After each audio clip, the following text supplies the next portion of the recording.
Assalamualaikum warahmatullahi wabarakatuh. Bismillahirrahmanirrahim. Alhamdulillahilladzi hadana ala dinil Islam. Wassalatu wassalamu ala sayyidina wa maulana Muhammad wa ala alihi wa ashabihi ajmain, amma ba'du. Faqala Allah ta'ala fil Qur'anil Karim, a'udzu billahi minasyaitonir rajim. Wal takum minkum ummatun yad'una ilal khairi wa ya'muruna bil ma'ruf wa yanhauna 'anil munkar wa ulaika humul muflihun. Yang artinya, dan hendaklah ada di antara kamu segolongan umat yang menyeru kepada kebajikan, menyuruh kepada yang ma'ruf dan mencegah dari yang mungkar. Merekalah orang-orang yang beruntung. Surat Al-Imran ayat 104. Sahabat salsabila yang dimudahkan Allah, mengajak orang lain untuk berbuat baik dan mencegah kepada perbuatan dosa adalah kewajiban semua orang Islam, sesuai dengan kemampuan dan kedudukan. Kemampuan adalah media atau alat untuk menyampaikan. Kedudukan adalah posisi yang dihadapi oleh seseorang yang akan menyampaikan dakwahnya atau ajakan. Dari sinilah dakwah akan terasa sejuk. Kalau kita telusuri lebih dalam sejarah Kanjeng Nabi dalam menyampaikan dakwah Islamiyah, terbagi tiga. Yang pertama, dakwah dengan nasihat. Yang kedua, akhlakul karimah. Yang ketiga adalah pernyataan sikap. Kita mulai dari dakwah dengan nasihat. Dakwah dengan nasihat tidak hanya disampaikan melalui khutbah, tetapi ada juga berupa tulisan. Ini pernah dilakukan oleh Kanjeng Nabi. Tulisan dalam status media sosial hari ini juga termasuk dakwah dengan nasihat, sekalipun hanya tangan yang menulis, karena dosa tangan sama seperti dosa ucapan, apalagi kebaikannya. Yang kedua, bagaimana Rasulullah bersikap dalam setiap keseharian beliau. Itu menjadi dakwah. Kalau kita tidak mampu pidato di depan orang, minimal pidato di depan istri dan anak.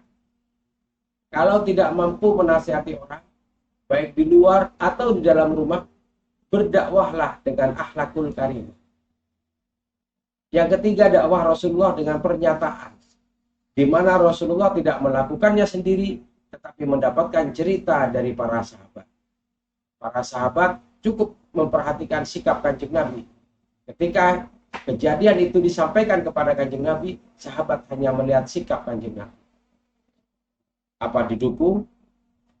Apa berupa dukungan, senyuman, wajah memerah seperti marah?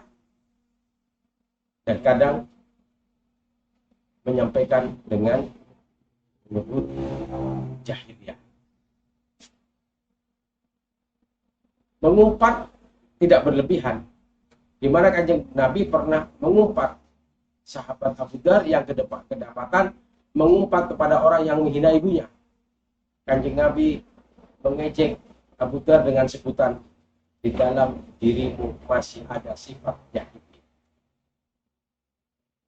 Sahabat salsabilah yang dimudahkan Allah, kewajiban berdakwah ini kita nikmati sesuai kemampuan dan kedudukan kita. Berdakwah untuk mengajak kebaikan dan mencegah kejahatan. Jangan berbuat jahat dengan menghina atau menistakan kegiatan masyarakat. Ini adalah kejahatan. Masyarakat sudah damai dengan keadaan, jangan bikin foto. Jangan menyampaikan ceramah perbedaan-perbedaan di tengah-tengah masyarakat. Baik perbedaan ibadah atau cara pandang hidup manusia. Penceramah harus menjadi penyejuk, bukan provokator dan kompor. Kalau kita diundang mendengarkan ceramah isinya provokasi yang bikin panas, fitnah, berita bohong, dusta, dan caci maki, maka pulanglah. Tetapi kalau sebaliknya, jangan pulang, supaya sifat iblis di otak kita ini segera pergi. Iblis tidak mau kebaikan. Kalau iblis suka kebaikan, ketahuilah bahwa ada rencana jahat iblis pada diri kita. Kalau kita temukan iblis tiba-tiba baca ayat suci Al-Quran, jangan kaget. Sebab iblis tidak akan tobat sampai kiamat. Ayat Quran digunakan untuk menipu, mengadu domba, menghancurkan. Jangan bersekutu dengan iblis. Karena iblis bisa melakukan apa saja untuk menipu manusia. Apa yang dilakukan oleh umat Kanjeng Nabi, iblis juga bisa. Termasuk pura-pura puasa. Ramadan Karim, Ramadan Mubarak. Wallahu a'lam. Assalamualaikum warahmatullahi wabarakatuh.